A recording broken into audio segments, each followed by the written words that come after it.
Isaiah, and I actually presented 2 years ago about walking the Camino de Santiago in Spain with my girlfriend, and during that presentation I announced that we had since gotten engaged, and since then we have indeed gotten married, and then this happened.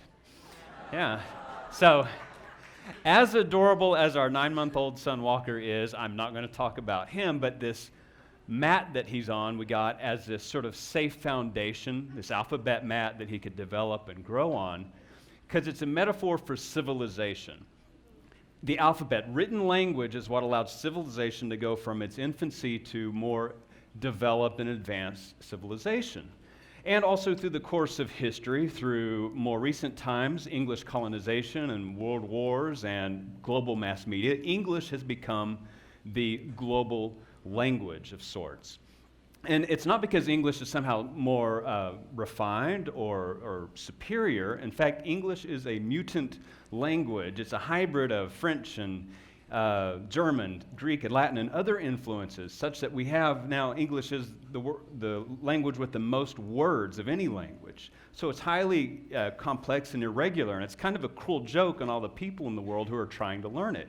I was part of this because I was in the Peace Corps in the Marshall Islands, and I taught English in one of the most remote places of the world. And teaching English to non-native speakers, you learn how irregular it is, that things we take for granted because we just learned it naturally. And then later on, when I lived in Mexico doing a language exchange, I was learning Spanish, and I was always asking, oh, how do you spell that? And how do you spell this? And finally someone told me, in Spanish, things are just spelled like they sound. And I was like, what? Languages can do that? That's amazing.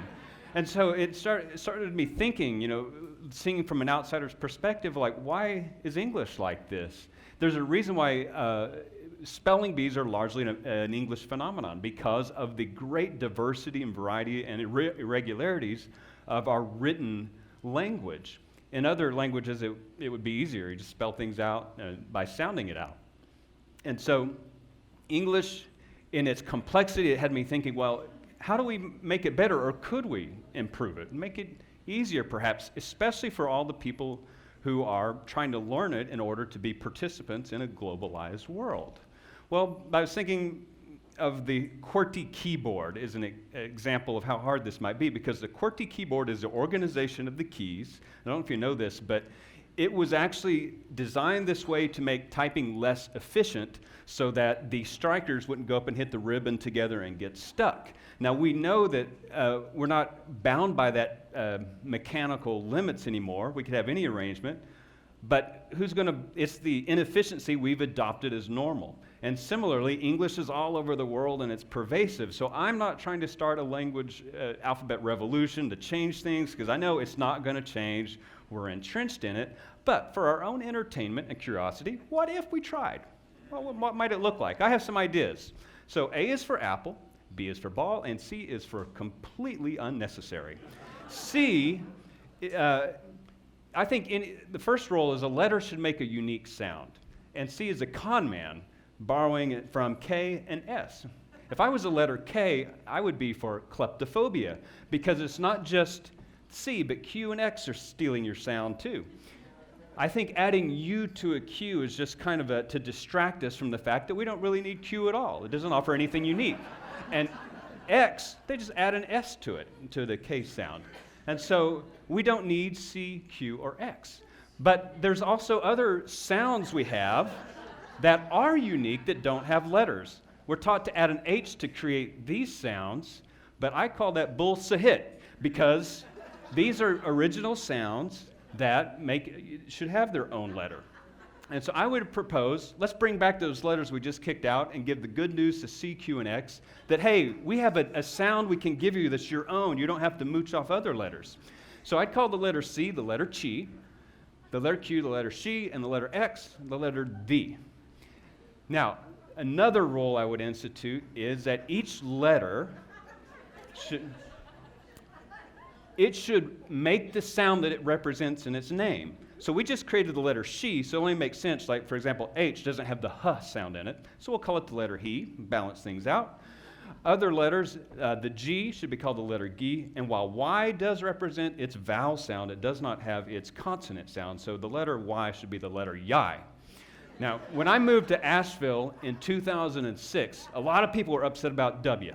And I said, damn right, W doesn't make sense. W's messing things up all over the world.